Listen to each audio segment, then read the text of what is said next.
Hey everybody, welcome back to another Edgy live stream. We have a house full, as you can tell, loaded to the gills with guests. First of all, our regulars, if you will. You love him, you know him, my former, I guess not former partner on Thursday nights, but suspended Pretty close. partner on Thursday nights. You know him, Coach Joe Rodeghero. Hello, Coach. Good evening, everybody. Also joining us because, well, let's face it, like the rest of us, he really has nothing better to do on a Tuesday night at 6:30. The veteran, play-by-play voice of WJOL, Dave Dwyer. Hello, Dewey. Yeah, it's scary. I've been doing this so long. Both of the guests you're going to introduce, I've done their games. Yeah, we're getting old. That's I was for just sure. saying, you guys are getting old. All right, and of course I guess the monkey in the middle, upper middle here with his best Raleigh Fingers impersonation.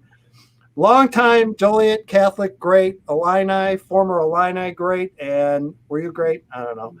And current head coach at Grays Lake Central, Mike Maloney, joining us. Sir, appreciate you taking time to join us. Hey, I appreciate you having me. I'm so excited to be here. Just a chance to chat with some friendly faces in the situation we got going on. So thank you. And the younger guy in the lower box with limited hair going on, Jake Jaworski, head coach of Joliet Catholic Academy. Jaws, once again, good to see you. And like Coach Maloney said, it's just nice to see some familiar faces. I haven't seen some different familiar faces in a while. So, Jaws, appreciate you coming on. Thanks for having me. Good night. Yeah, nice little distraction from everything. Now, Get to talk to some fine Joliet men and legends in the area. well, Joe, he threw it to you. So, Legend in my own mind, baby. That's about it. well, you know, and Joe, that's all that really counts if you think about it. So. At least I still have my mind anyway. Barely. Yeah, I know. All right, so let's cover what we need to cover right away. IHSA came out with their minutes from their latest board meeting the other day. As far as changes to what's going on here for IHSA sports, very little came out of that. Shocker. The one thing that did come out is regarding contact days, that they're going to allow another slew of contact days as long as we can get out of tier 3 restrictions. And between tiers and levels and restrictions, I'm so sick of all of it. But to the two head coaches in the house, Coach Maloney, we'll start with you. I guess it's a positive. Your thoughts? Yeah, the positive point there is that there's a potential open door. You know, our kids are certainly yearning for an opportunity to get out of the house and be around their teammates. But if you look at the downside of that, then without being negative Nancy, is if hoops isn't going to happen, what are we going to get done in quote unquote contact days, right? Because we're all going to be with the weather, we're going to be restricted to an indoor facility. We're going to be at population limits, whatever those are set forth, whether it's 10 or 50 or whatever that is, and we're going to be masked up. So at this point, our contact days, the best thing we can hope for right now is the ability to train in the weight room and to sprint and get our speed training in and maybe get some, team camaraderie stuff. But I believe, at least in the public school realm, the local school districts are certainly going to regulate and self-police access. I know that'll happen. So yeah, a positive spin is that the opportunity is there. But again, I feel like the government is kind of kicking the can down the road and without giving us any solid light at the end of the tunnel. So we've got to manage that from an emotional standpoint with our coaches, our staffs, and our kids. Jaws, you've been through the contact day realm once before. I've got to imagine at this point, anything you can get has got to be a positive at this time of the year, right? Yeah, just piggybacking off Mike's answer is, just being able to be in contact with our kids. That would be ideal. That'd be awesome. Again, not sure what we'll be able to get done. But again, just being able to get in the same building as our kids, getting them together. I look back, we had contact days in the summer, about 20 of them. We didn't quite use all 20, and then we had 20 more, which we used about 15, I think, this fall. So we're looking at we had 30 practices already.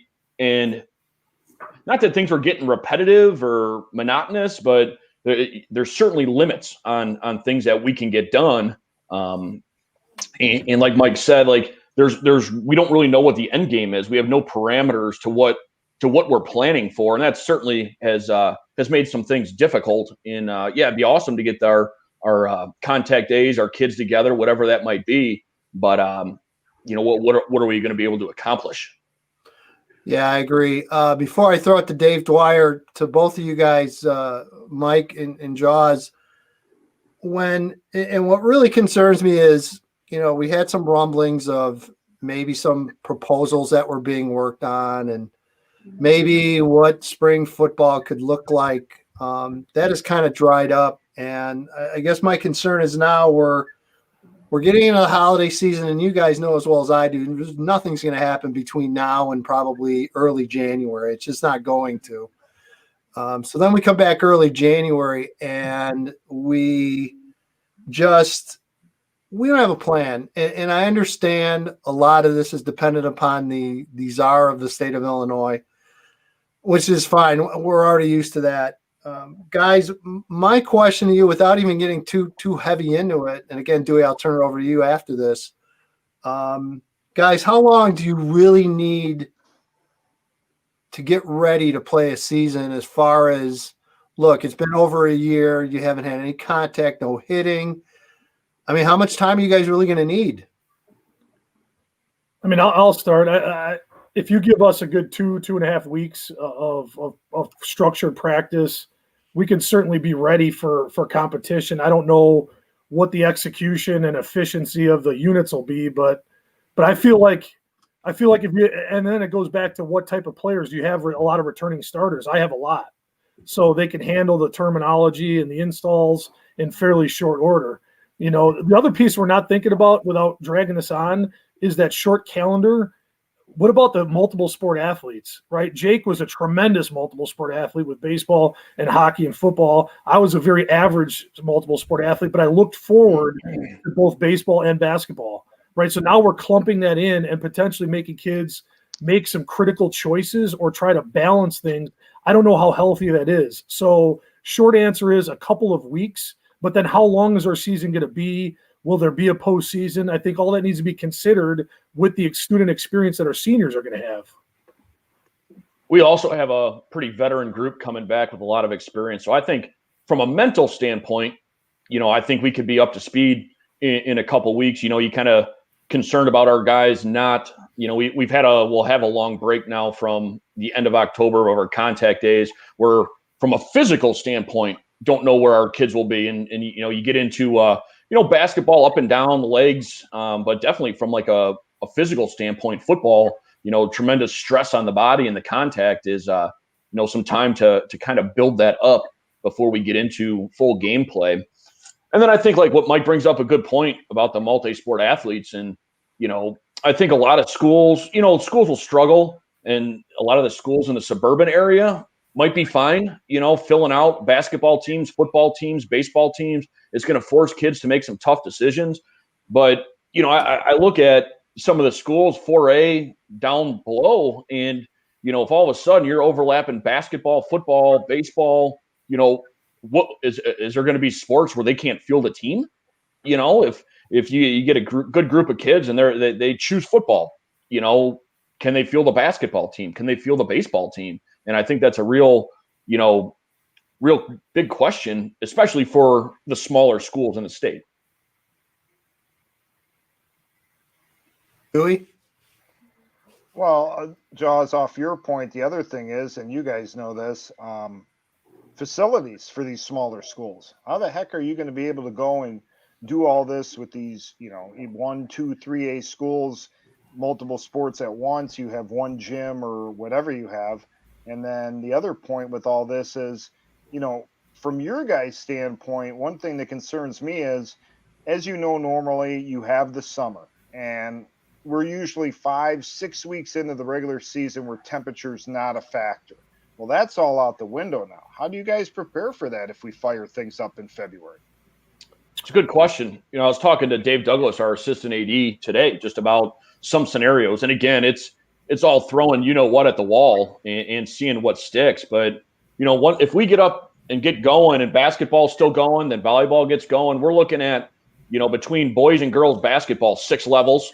We're looking at 3 levels of volleyball that will be going, potentially 3 levels of football that will be going. If soccer gets going, that's 2 more levels that will need some space. Like, we have 2 gyms, but that's definitely going to be a lot to juggle, especially if there's going to be limitations on the amount of people that are going to be able to be in the same room together. So not only do you have facility regulations, but then you have transportation. So the social distancing mandates on our busing require almost double the previous amount of buses to get teams from one place to another. Now you combine that with multiple sports having seasons at the same time, that's going to stress the transportation system as well. So there's a lot, like, being an AD right now is not easy. And I certainly, have a lot of compassion for the people making those decisions. But temperature wise, like, our school has a skin regulation. So our skin has to be covered under, I want to say, like, I don't know, it might be 38 degrees or whatever it is. So now there's an equity problem. What if kids can't afford sleeves and leggings and coats and things like that? Now we as a program have to provide that. So those are all the considerations that we're taking into mind and trying to plan for as head coaches and take some ownership over the program with those decisions.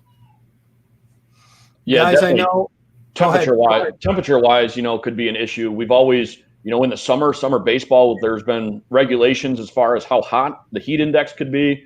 I know Coach Rod, will attest to it.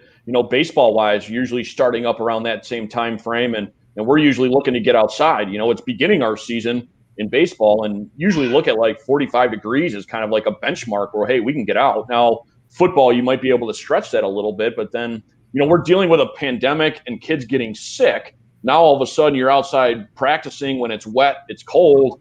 Does that lead to COVID-like symptoms that could potentially put kids out for amount of time?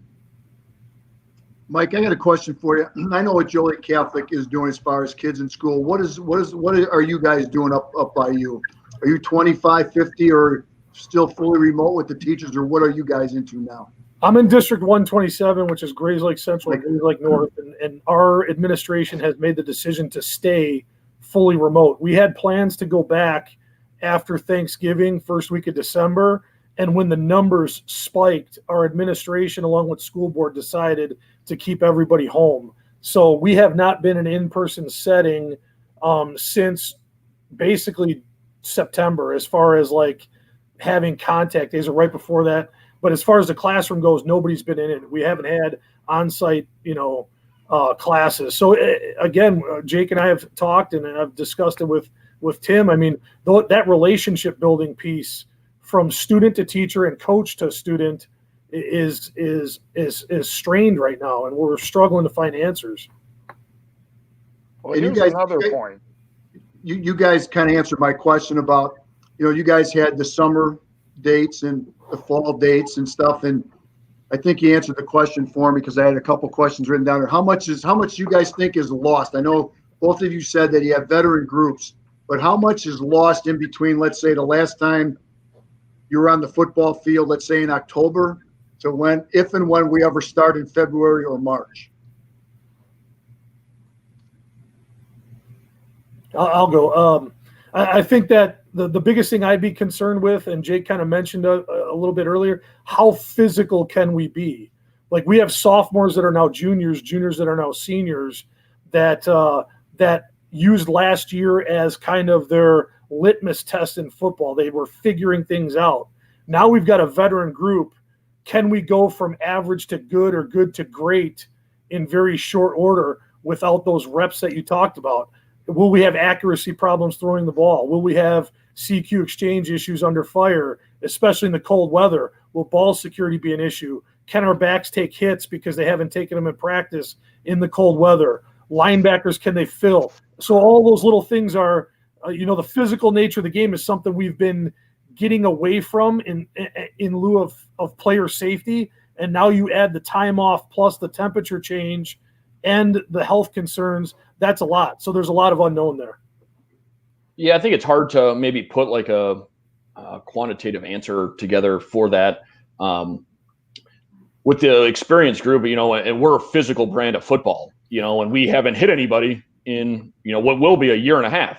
So if we had a younger, more experienced group, I'd be a little bit more concerned. But, I feel like our guys with the experience that we have going through the grind of a varsity football season last year, I think they kind of know what our guys know, what they're capable of, and what to expect going into that. But it's getting your legs under each other or under yourselves. Getting in football condition. You can run. Get yourself in shape, but it's a lot different when you're in the trenches. And that fatigue sets in. It definitely takes some time to build up that stamina from a football standpoint. Guys, just from overall quality of play, how impacted is this state going to be because of this, maybe compared to those around us? Jaws, start with you.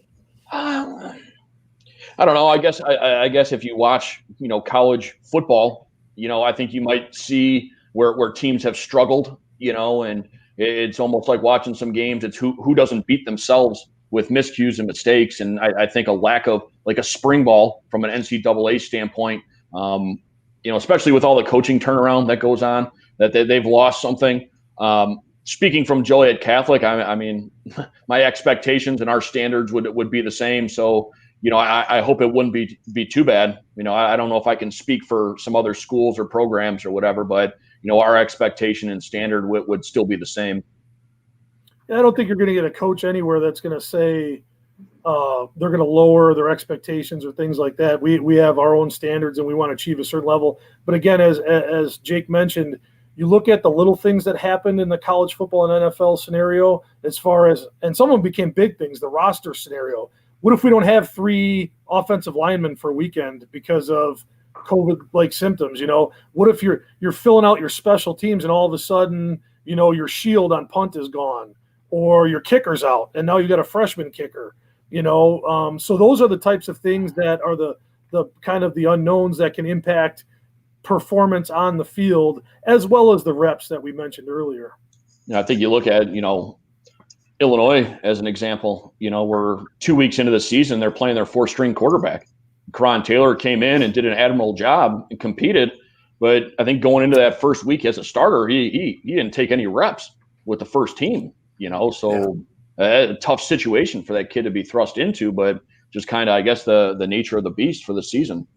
Yeah, I watched some NFHS Wisconsin games, and as far as like quality of games, it's still high school football. The kids were still having fun, competing, a lot of camaraderie. There was good football out there. So those teams, hats off to those coaches for having those teams well prepared. I think we would have been similar. And I think that's what we're hoping for, is just the opportunity for the kids. That's, whether there's, I hope there's a state playoff or whatever, but just for these kids to get out there, for their mental health, but, for the experience. We have great tradition here at Joliet Catholic, and our kids come here for a reason and for that experience and then, to get that taken away. I'd hate to see it. Real quickly, and Joe, I'm going to leave the next question to you, but we start early signing period tomorrow. Jaws, I know that you're in a unique situation. We were talking about this before you came on. You're going to have a handful of kids signing tomorrow, and you're in a pretty rarefied area. You're going to have 2 kids going to service academies tomorrow. I mean, pretty just awesome. the program, that's pretty exciting. Yeah, it's awesome. I couldn't ask for 2 better kids. 2 better kids to go represent our country. Obviously the recruiting process has been unique this year. Zoom meetings, no official visits, kids committing before ever stepping foot on campus. But Jabril Williams committed to, be signing with Army, and Devin Washington, U.S. Naval Academy, coming on the heels of their game, on Saturday, and just everything that goes into it, and just the pride, and, everybody, those guys are fighting for our country, every other day of the year besides, Saturday, and everybody comes together, and it's awesome. It's awesome. I know there's going to be in the future a lot of coaches. Hopefully these kids can get us some tickets and COVID opens up, because, that's a bucket list item right there, being able to be in attendance at an Army Navy game. Mike, how difficult has it been this year compared to others, just trying to line your kids up with opportunities? Yeah, I think we're unique in the fact that I've got some student athletes that have, multiple sport opportunities. So, wrestling is a big thing for a lot of our guys. And so that side of recruiting's been difficult. I've got a basketball player that's an outstanding multiple sport athlete. That's been unique. But so connecting with the coaches, like Jake said, either via Zoom or, proactively calling guys, which is something that I've always done, but I find myself doing more so now just to kind of get a handle on where their staff is. I don't know if they're going to be on the road at any point. I don't know if they're going to be in the neighborhood. Normally, because they just stop in, say hello, let you know they're around, where they're going to be, checking kids out. So, our kid Jonas Joden's going to St. X, so the Southsiders will get a little taste of what Grays Lake Central is about, and that's a great program with Coach Fem. So, there are the recruiters are active, but we're not getting that human in-office contact that we normally do. And I feel that's the best part about recruiting, because each coach has a little bit different method and maybe level of credibility, and it takes that in-person handshake conversation to reinforce some attributes of your kids. For sure. Just to add on that, I know social media has become huge, and direct messaging with, from college coaches to our prospects, but that lack of human interaction, those coaches coming in, getting a feel for who they are. Some of those guys have been at the same schools for a while, so you get to know them pretty well. And then, you just, because you want your kids to go to places where you can trust coaches. And, for some of that, I think this year, the high school coaches have been kind of cut out just a little bit, still getting emails, texts, calls here and there. But obviously not nearly as much. And that's all the way down. Right now we'd be kicking off like Division IIs and NAIAs and Division IIIs just all over school. And it's just obviously non-existent. And then when do you shift to 2022s now? So as the head coach with the NCAA regulations and some of the coaches from different schools not articulating that, when are they now focusing on the next class? Other than emails that we get, we're kind of out of the loop. They've been focused on 2022s for at least 9 months. Right. So it's gotten to the point where you guys know this now, Jaws, you in particular. They want your top 2023 kids now. Sure. Yeah, they've been asking for freshmen already too, which is crazy. No film, just. Joe? Yeah, I have a question. You guys are talking about the college coaches and the Zoom meetings and stuff. And Joe, as you said, and I believe Mike too, excuse me, that the college visits, I think, are the prize for the athletes as far as I'm concerned. Going to the campuses and, like you said, Jaws and Mike, that meeting the coach and stuff. I think a key element there too, and Edgy mentioned this last week, as you guys did, the kids are going to step on campus for the first time in the fall or the summer. And with those not getting those college visits, they can actually intermingle not only the coaching staff, but with the kids and get a feel for what the coaching staff is all about. And I think that's a huge miss. And again, it's just the times that we're in, but going through that process one time with my son many years ago, just going on a few college visits, it was big for him just to go on campuses and talking to the kids and the coaches, and myself as a parent talking to the coaches about their philosophies and stuff, and all that is gone. And to me, you guys play a major part in this, even though, like Joe, as you said, you get some contact, but let's face it, the players come and talk to you guys about this stuff. And you really don't know a whole lot because you don't get a chance to talk to the head coaches or the first assistant or whatever much. So I think that's a big thing that is being missed by these kids. I think, Mike can expound on this a little bit more than I, because he went through the process, at a high level, taking his official visits to Power 5 schools and stuff. But, what sells a school? It's usually not just one assistant coach, telling you what you want to hear. It's getting out, visiting, figuring out how far that school is from home.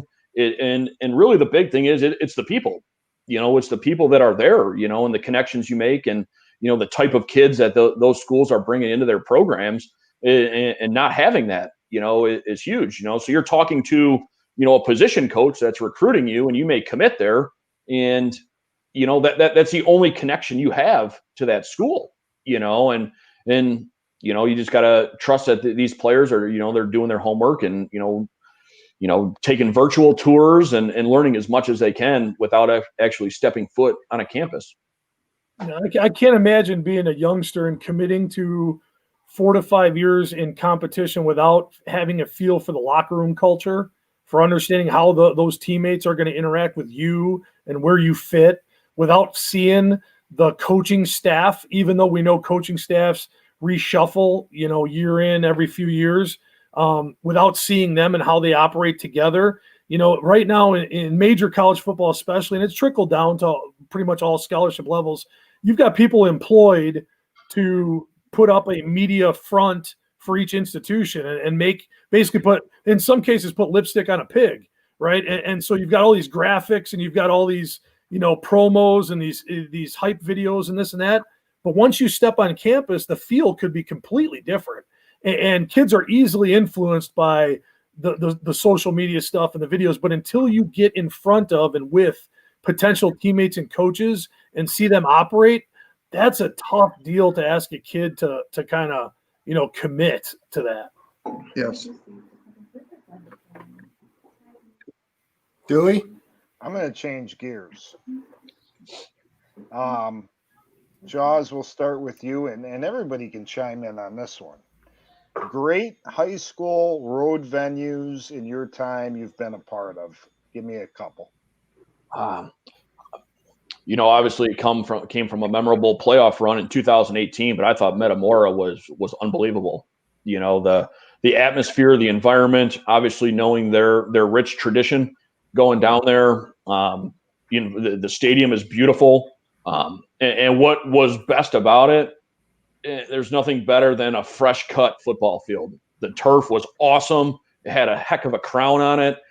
It just smelled like Friday night, and with a lot of these turf fields and the stands were packed on both sides for the game. And I thought that venue was awesome, was great. Obviously Riverside Brookfield, my senior year was a really cool environment. Coaching at Morris in, what was that? It had been 2012 or 2011. 2011, we went there with Ty Isaac and Malin Jones. Being able to go to Morris was a cool environment. But yeah, we love nothing more than those road trips in the playoffs, just to see something different. But I'd say those couple have been really cool. Hanson Field takes the cake, right? That's the playing of all time, But the hue of the orange lights. Other than the orange lights at Hanson and never getting out of there without an injury, I think I always looked forward to playing Mount Carmel, whether it was home or away. Yeah. So I certainly appreciated playing at Gately Stadium. Back in my day, that was the kickoff. It was the first game of the year. It's what you thought about. Your entire off season was how are we going to handle the Caravan and playing under the lights at Gately. In short order, when we played away at the Emerald Isle sophomore year against Providence, that's an amazing environment as well. Coaching against Morris on the road. We played Morris at home when I was in high school, so getting a chance to coach at Morris and see what that environment's about, it doesn't get any better than that. And honestly, as a coach at Johnsburg and a coach at Marion, I got to kind of travel around the state and see some other really cool environments, like playing a Friday night in Oregon, Illinois. Not a lot of fans, but just an intimate environment, amazing situation. I could go right down the list with some others, but the most I remember, playing at Joliet Catholic and coaching is certainly Gately and Providence and Morris. And we had really good games at home. So I think that kind of our homesteads were probably more memorable than anything else. For me, I coaching wise, as both you said, playing down in Morris, whether I was at Joliet Catholic or Providence, playing them was always a big game. The Wednesday afternoon game when it was about 90 degrees outside and we beat them pretty good. Mike Allstott's senior year, I believe that was. And in 1987, the first year, Providence won a state championship, playing the first round game on a Wednesday night down at Morris was a special event. And my friend David, I was thinking about this. There was a question on Edgy's site about favorite playoff game. My favorite was doing games all over the state. I've seen some great venues, but my favorite game was the overtime game between Providence and Mount Carmel at Gately Stadium when on 103rd cars were stopped to watch. Yep. Like, people were stopping their cars on 103rd, getting out of their cars and watching the overtime because the overtime was played at that end zone. And it was just an unbelievable electric atmosphere at Gately Stadium that day. I got one more just to throw in a curveball. I think Jake will appreciate that. One of my favorite venues for high school athletics is Ed Flink Field at Lockport. Oh yeah, baseball. I mean, I have a lot of memories there, more so than some football memories. Yeah, always playing Lockport Friday night under the lights. Coach Hall, Coach Voss, probably two of the most competitive people I've ever met in my life. A lot of saliva flying around from the third base. yeah. Wow. And then also, Mike's senior year in baseball, winning the sectional there, and going downstate. So, not just playing Lockport, but some cool memories from that place. Dewey? Some maybe funny ones or odd ones for different reasons. Cahokia with the airport in the background. Taylorville, home of the Tornadoes. Many times Providence and Joliet Catholic going to Geneseo. Geneseo and Metamora to me are like a mirror of each other. You pull in the town, one's red, one's green. It's a great atmosphere. Field, maybe not venue or whatever, but just the whole thing, LaSalle, Peru. It's a good one. Yeah. Well, I mean, if we're talking games, we could do a whole podcast on just some of the great games I've been fortunate enough to see over the years. But as far as like venues, man, I love Rock Island. Rock Island was like it was like Joliet Memorial if you would enclose it all the way around and had those stands like more on top of you. Phenomenal facility at Rock Island. Always enjoy going out there. Yeah, we went out there 2007 to scout a game. We ended up playing them in the playoffs. Went out there and scouted. Awesome stadium. Yeah. Mike, you mentioned some of those games with JCA and at Gately against Mount Carmel. It might have been one of your years, but I remember going cover one of those games. And Joe, you mentioned the Providence game with up and down 103rd. I can never remember as big a crowd as there was for the JCA Mount Carmel game. I'm thinking I'm gonna have to go back and look the what year that was, but it was slammed and it was just an unbelievable atmosphere. I mean, like here, Joe, here's one for you. Here's one that doesn't get a lot of use anymore, but kind of that old feel like Rock Island, Eckersall in the Yes. phenomenal stadium. I mean, they took, believe it or not, they just recently renovated it. Really? Oh yeah, they did a ton of work on it, and it looks phenomenal. But you guys mentioned Metamora, and I mean Pat Ryan. You talk about a guy, we've had him on the air with us every year. I think we've been doing the show, and until he retired after last year.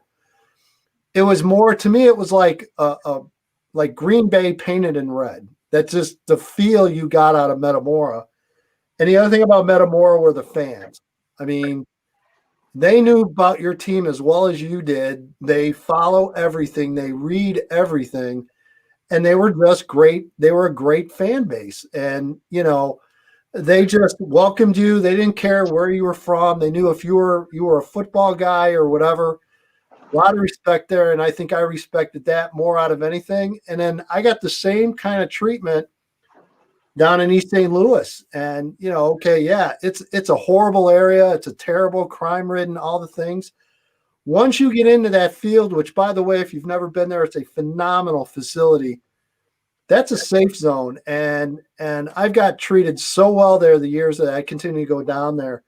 And, obviously the football is pretty good too. But those are just, that's just a handful of just some of the many, many different venues I've been to have just been memorable. So again, I could just ramble on. And Ed, you mentioned Metamora, and I don't know if it was the first or second time Providence beat them in the state championship game, but I remember we were at a faculty meeting when I was at Providence, and 4 gentlemen from Metamora took a ride up and wanted to see where Providence Catholic played football. They came into school, they looked at the trophy case. Seth walked them out to the football field, and you're right, they were just genuine people who just loved high school football. Yeah. Just and that was one of those areas, and there were others. Pontiac was certainly an area, as crazy as Mick Peterson is, I mean, great fan base, and it just again, you had pockets of that, and so you had it at Metamora, you had it at Geneseo. Sterling is another great area with Greg King and all that he did over the years and how they built up that school. But when I started the website, because I knew people in all these pockets, and I'm thinking, man, there's some great fans out there that are more than just homers. They're into this. I mean, I knew guys from Sterling that were driving the Gately to go watch playoff games just to go, and yeah, so that's the beautiful part about it is we're all different. We're different areas. You got John Pride and Mike Paul, but what? It's still a community, and it still is to this day. And it's what makes high school football so unique. And that's what's made this fall so difficult. Yeah. all those experiences, all those experiences. And yeah, I'll double down on Pontiac. We played there my junior year in the semis, and it was bitter cold that day. And I just remember it was kind of like the first time where we got on the field early. They hadn't opened the gates yet, and like Pontiac people were just lined up through the parking lot. And as soon as that gate opened, they were running and sprinting to their seats. 2 hours before the game, when it was probably 35 degrees and like a sleeting rain. And those people, it was an awesome game. They had us on the ropes, and we were able to bust like an 80-yard counter play. Great story, Coach Sharp, Coach Douglas have a great story on the end of that game. But yeah, it was cool. Obviously that was my first experience. I was starting in the secondary, but that was my first experience winning the semifinals and being able to go downstate. Was that the Benji Kennedy, Santos Gonzalez team? Yeah, I don't know if Benji was quite there. We ended up playing Benji my senior year at Morris. Yeah, I don't know if he was. I don't know if he was the starter, but Santos Gonzalez definitely was. But I think like Buck Captain was one of the linemen for Pontiac. Yeah. So we, and not to go down a rabbit hole and stop me if you don't want to hear the story, So like we're in the semis. It's a tight game. We're up by 6, and they had like 3rd and 1 on like the 40. About a minute and a half, 2 minutes to go in the game, and they ran a quarterback sneak, and they kind of snapped the ball before we were set. We had a missed call, and our linebacker and our defensive tackle ended up in the same gap. And when that happens, that's not good. And the quarterback went 40 yards for a touchdown, and that's like tie the game. And they were, they had their linemen. They were, they were going to win the game. There was a minute 30 left. They just scored. They're going to kick the extra point to take a 21-20 lead.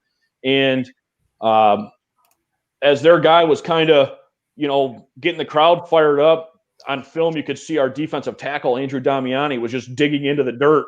And he blew the guard back. Joe Korn, God rest his soul, blocked the extra point. It's 20-20. They kick off. Good kickoff. Pinned us at the 20. Obviously, we're Joliet Catholic. We line up in trips.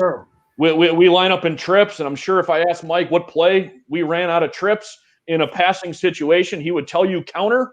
But anyway, our quarterback calls out, trips left, 21 counter, and Steve Douglas, Coach Douglas's son, was a sophomore. God bless his soul, but God bless his soul. He wanted to call timeout. And like, what do you mean? He's like, we're running the ball. We have 80 yards to go. We're running the ball. It's got to be a pass play. And know why? First down. JR pops a counter 80 yards for a touchdown.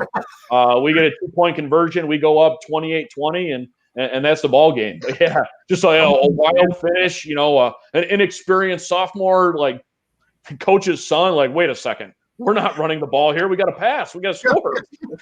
And sure enough, JR popped the counter 80 yards, and there we go, off the champagne. Hey guys, I thought I'd share this comment. Of course, it wouldn't be any type of show without Jeff DeGraw being involved. And so there you go, Mike. It's something you can relate to there. Not necessarily the actual field, but the backdrop at Ignatius. It was unbelievable. They've invested in it too. So they've renovated the field. The stands are beautiful. I've seen the pictures. The program's on the up and up there. So he's definitely right. Thanks, Jeff. And, beautiful facility, great backdrop. And while we have Jeff up here, how about a congratulations to that guy? He won a national championship. You know, that's an awesome reporter.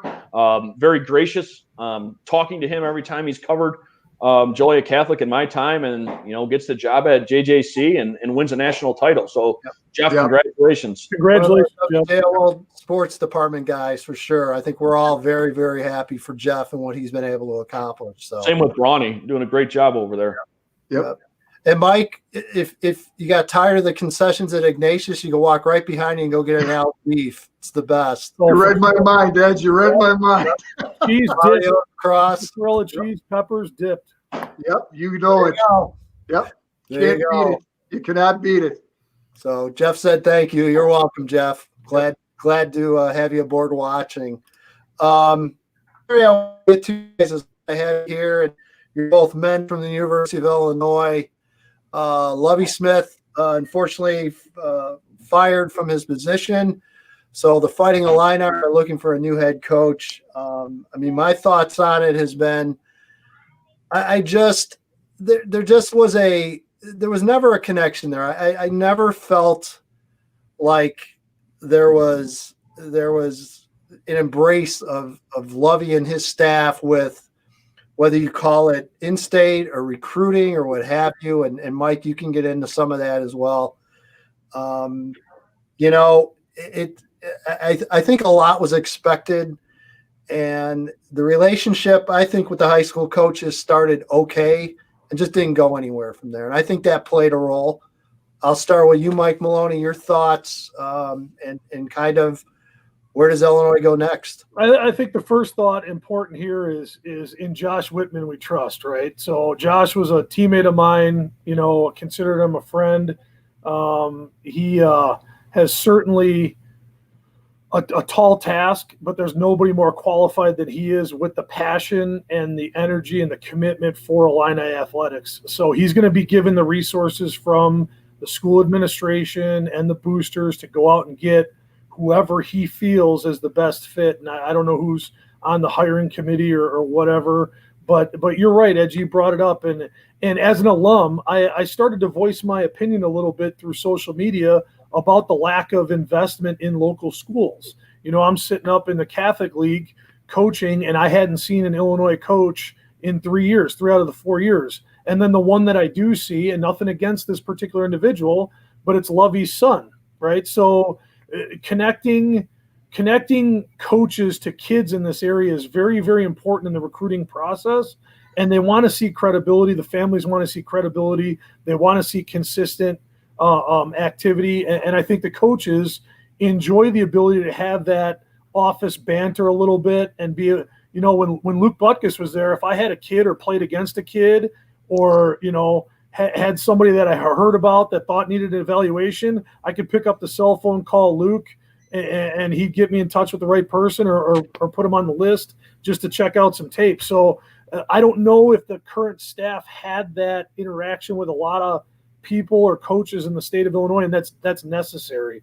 It really is. So I'm looking forward to not that I was unhappy with Lovie Smith as a football coach and as a person of integrity and a leader of men, but the fit wasn't there, and I don't know what the disconnect was. Josh? Yeah, it's a lot to unwrap, but I second that what Mike said about Josh Whitman. It's a guy that's passionate not only about the university but the football program. He's fully invested. I think he kind of came into a situation, that obviously there was some turbulence going on down there with the Beckman era ending, and so he had to clean some stuff up, and he shot his shot at Lovie. I think Lovie brought some notoriety or a name and a face to the program in a time of need. I think he kind of stabilized maybe some things within the program and with the players. I think in the long run, I think it just kind of ran its course. Obviously, nothing but respect to Coach Smith. I was fortunate to talk to him a couple times through some connections down at U of I. He did come to Joliet Catholic. Obviously, he was very familiar with Mike Allstott, the Tampa Bay Buccaneers. They crossed paths. Being with the Bears, he knew Tom Thayer, so he was well aware of Joliet Catholic. So we kind of were able to talk about stuff. He had some great stories. But I just think as time went on, just wasn't a great fit. I do know that he was instrumental in getting some fundraising done. And I think, again, it goes back to the name Lovie Smith and what he had accomplished, in past ventures in the football world. But that facility, I haven't seen it yet, but that facility is supposed to be beautiful, state of the art, and can only help in the future. So, you see all the lists that have come out, and you don't know who's interested, who's not interested. But there's tradition there. There's you can win. It's more or less the consistency, I guess, is what they need. From a 2001 to 2007, they went to 2 bowl games. Illinois went to 2 bowl games, and it was 2 BCS bowls. It was the Sugar Bowl and it was the Rose Bowl, and when there was nothing in between. So that there is potential there to win. It's finding the right guy, finding the energy. Hiring a staff that can relate to the people in Illinois and get kids. You're probably not always you're not going to get the top 20 in Illinois every year to come down to Champaign. But they have gotten the top kids at some points, so it's definitely got to be, the base of recruiting. And, I'm excited to get a fresh start. Well, like you guys said, I mean, there are some real positives, whoever takes over. You mentioned the facilities. Huge upgrades there. So again, academically, a ton of positives with Illinois as well. So I definitely think it could be done. And Mike and Jaws, you can relate to this as well. I want to see aggressive recruiters. I mean, I want to see guys that really get after it and get at, and again, and I said this in a video, I'll have it out tomorrow about, look, no one expects you to go out and offer the top 50 kids in the state of Illinois, because that's not the thing to do. But, to you got the coaches, be seen, be accessible. I think that goes a long way towards rebuilding those relationships. And, and I pointed to a guy you guys both know, Brian Callahan, who has recruited out here literally forever from a half dozen different teams he's been with. Well, there's a guy that has had success. And how has he done it? I'm joking, not his good looks, but his steadfastness, no matter who he was with, I guarantee you he came through Joliet Catholic every year. All the time, all the time. Akron or Western Michigan. Western Michigan, yeah. And then, I just texted him the other day about a guy, about a grad transfer. And, it always comes in the back door. He's one of those guys that say, hey, Jaws, I'm going to be there in a half hour. Let me in the back door. And, he doesn't only talk to me, he goes up and talks to Coach Sharp, for a half hour, 45 minutes, instead of in and out, showing face, he recruited Joliet Catholic long before I became the head coach. And, Dan Sharp's up in his office and Brian's like, hey, is Dan in? Can I bother him? I'm like, yeah, sure. Go on up, and, I'll, like 2 periods will go by and I'll go upstairs in athletic, and he's still sitting in the office, again, just building relationships. And it doesn't necessarily mean you have a kid for him that year.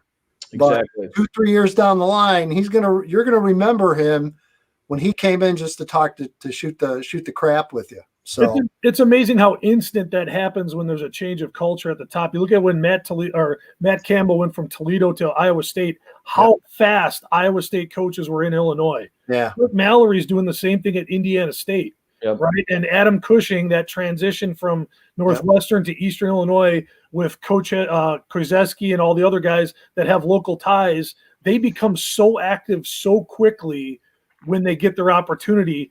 That's what Illinois has been missing, is that activity right there. And we're talking about right now with COVID.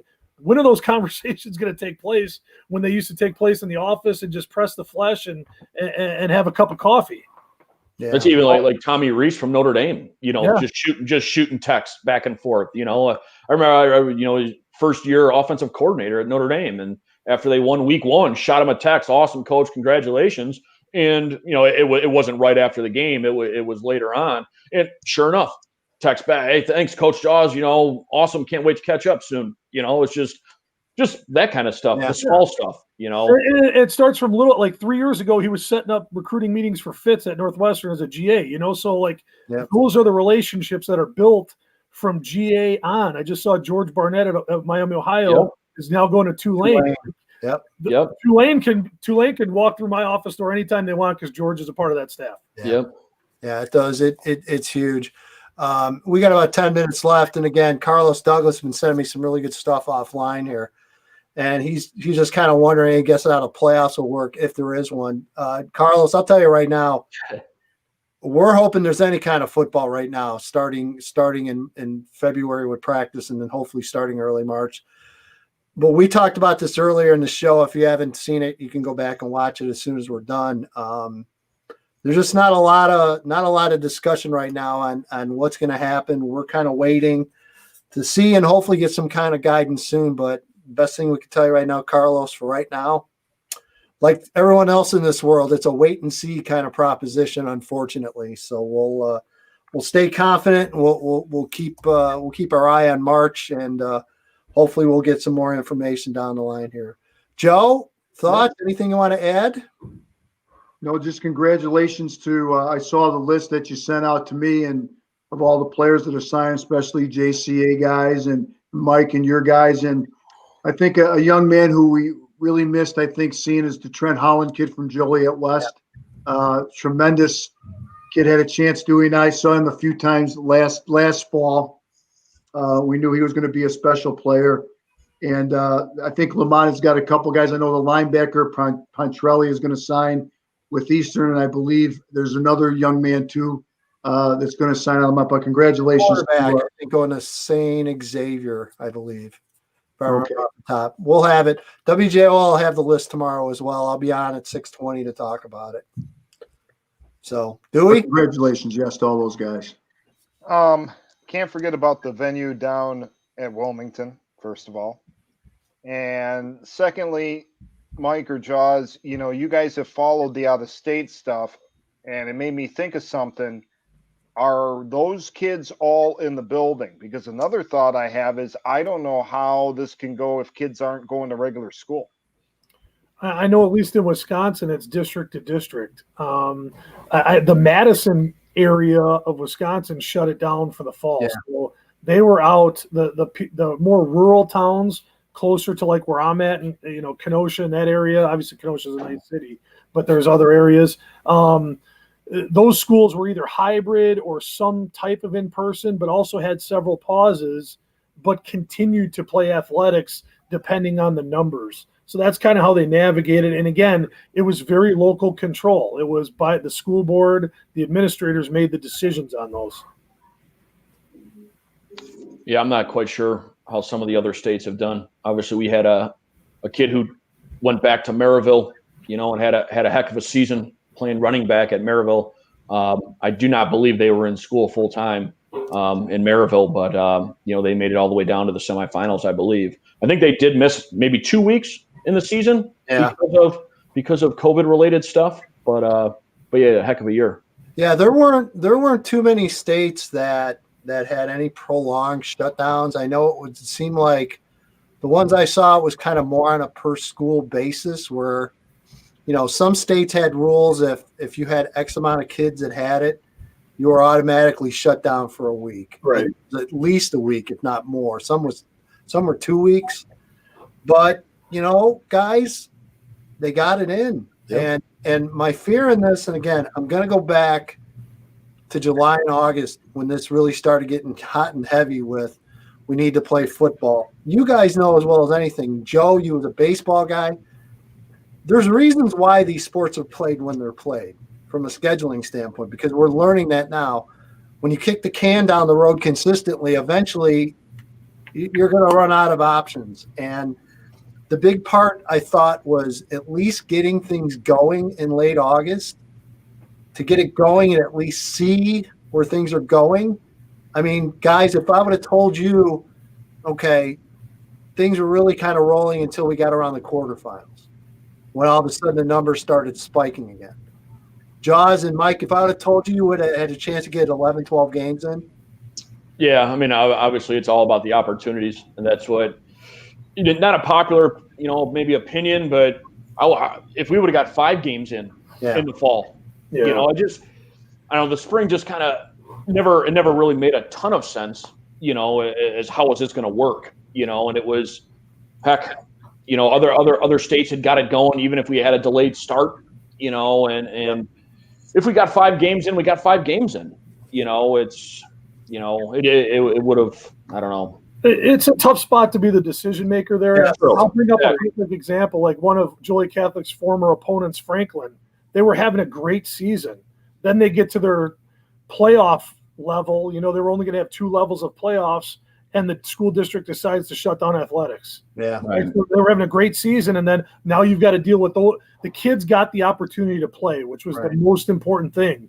But now you're going to deal with the emotions of ending that, putting the chop on it. So it's not easy for anybody here. And I'm just hoping, praying, wishing, insert, whatever there, that our kids get a chance to have a senior year experience. Yeah. Yeah. I think there's no doubt. I think that's what everyone wants and wants to see happen, because, I mean, we've already lost so much. You guys mentioned Trenton Holland. Well, you guys got to remember, Dewey, this, they're in the middle of a great run in the basketball season before they got shut down. So he lost out on that. He lost out on track. He lost out on an entire football season.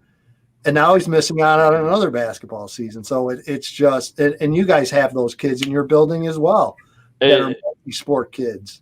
And definitely not taking anything away from Trent, but Trent's going to have an awesome future too. Going on and playing college. So, but I'm not kind of, saying it doesn't matter to him because he's going on to play college football. But think of all the kids who are missing out on maybe their last season, getting to and never playing a sport again. Right. It's tough. You can do a whole nother episode on the kids that need the structure of our athletics in the regular school day schedule. And how it keeps kids involved and keeps them academically involved. And we could do another show on online learning versus not online learning. Is an entire generation going to be screwed up because of a year plus of online learning? Yeah, we could go on for a while, but we're not, because you guys have been great enough to join us tonight. Appreciate having you guys. And like I said, just good to see some familiar faces and talk a little bit and forget about, some of this nonsense for an hour, which it's pretty hard to do, but it's good to see you guys. And again, I think we'll have one more of these before we get into the holidays, but for you, Jaws, and for you, Mike, great to see you guys, and have a great Christmas. And you too. You guys too. I'm sure we'll stay in touch. And Dewey and Joe, well, we survived another one. That's 2 now. So we'll see if we get things going. But again, for Dave Dwyer, for Joe Rodeghero, and I'm EDGYTIM. Thanks for watching, everybody. And we'll be back next week. And our 2 guests, have a great holiday. So thanks, everybody. Right, thanks, guys. Thanks for having us. See you, Dewey. You guys. All right.